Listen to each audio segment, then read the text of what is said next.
You're tuning in with Fresco Fabio for a sneaker cleaning session. It takes only seconds to come to a frustrating realization that white shoes are bound to get dirty. And so today I'm using the very popular sneaker cleaning brand named Crep. Crep has gained popularity as one of the best cleaning solutions due to their partnerships with YouTube influencers.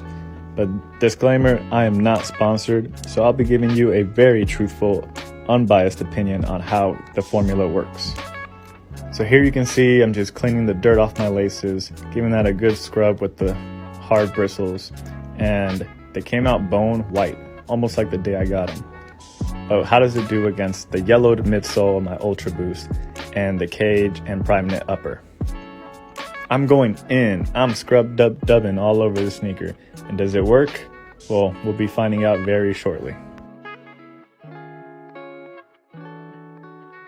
So this is after 15 minutes of very roughly scrubbing down my midsole, and I'm disappointed.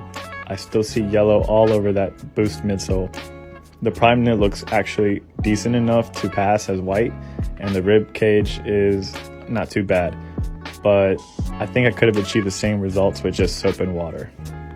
So it's not looking too good for Crep. At the price point I got it at, about $25 for this kit, I know there's a lot of other solutions that are half the price and maybe do the same thing. But let me ask you shoe experts, am I using the wrong Crep line to clean the midsoles? Should I just be painting the midsoles white? Let me know, because I don't know what else to do to get this bone white again. Help your boy Fresco out by leaving a comment down below on how you clean your white sneakers. For my review, I consider the accessories the product came with, the final results, and the overall value. Ultimately, I would have to give Crep 3 out of 5 stars. What do you guys think? Comment down below and follow for more.